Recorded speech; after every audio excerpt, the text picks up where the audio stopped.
Thanks for joining us for this NT Daily News Break. I'm Madison Lambert.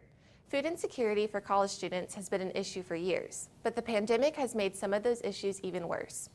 Back in 2019, UNT anthropology professor Lisa Henry published her study on food insecure students on college campuses. Now she has continued her research with a focus on how the pandemic has affected the mental health of food insecure students. She found that students who worry about their next meal are more anxiety-ridden, and the isolation caused by the pandemic makes students afraid to reach out for help. That's why the UNT Food Pantry has stayed open during COVID-19 in order to offer food to students struggling to provide for themselves.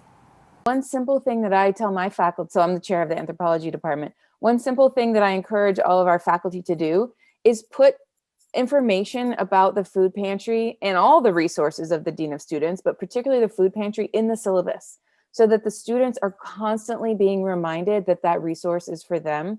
So the more we can tell students like, hey, UNT is paying attention to this issue, UNT has food.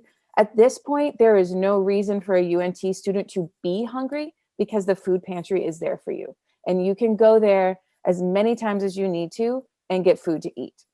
Henry and the Dean's office are now looking into a food donation program, which would allow students who have a meal plan to donate swipes and meals to those who don't have them.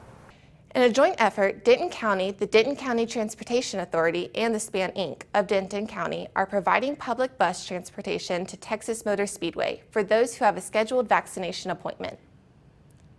If you need a ride, call DCTA as soon as you receive verification of your vaccination appointment. Once verified, people can ride a bus to their nearest appointment time. DCTA is requiring their passengers to follow the established COVID-19 safety protocols.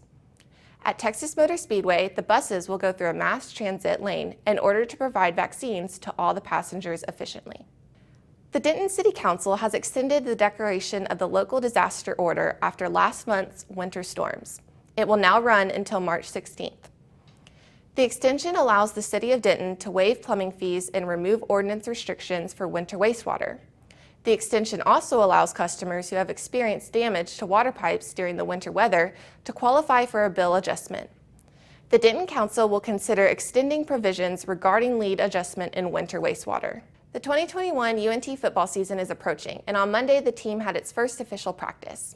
I had the chance to talk with the new defensive coach, Phil Bennett, and defensive back, John Davis, on the changes that need to be made defensively this season.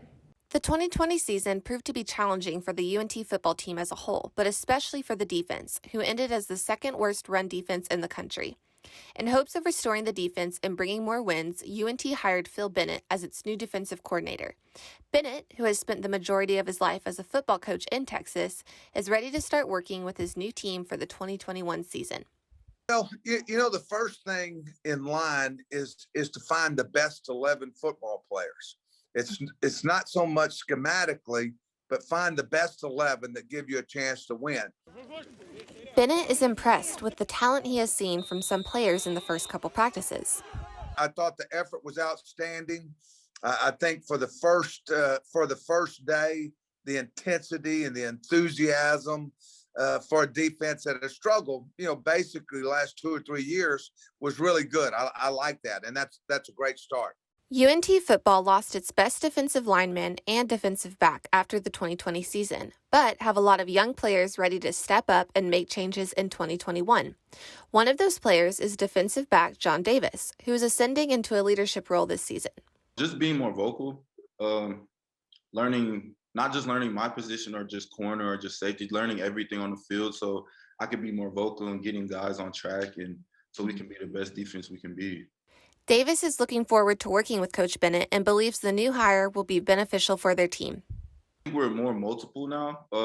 We have a lot of fronts, a lot of different coverages that we can have a variety to, and we can, do different things on each side of the field. With Coach Bennett making effective changes to the defense and players like Davis taking charge on the field, the team hopes UNT football fans are ready for an exciting new team for the 2021 season. Fans can get a glimpse of the new defense at the team's first spring game, March 27th. Students and faculty on the UNT campus may notice a difference in the UNT police vehicles.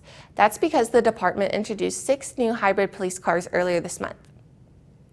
The department estimates that by switching to hybrid vehicles, they will save more than $3,000 per vehicle annually and will eliminate around almost 20,000 pounds of CO2 per year. The amount of time the police vehicles spend sitting and running on campus have been a concern for a couple years. However, with the new vehicles, police officers can sit for longer periods of time without worrying about the waste their cars are giving off. Thanks for joining us for this NT Daily News Break. Have a wonderful week.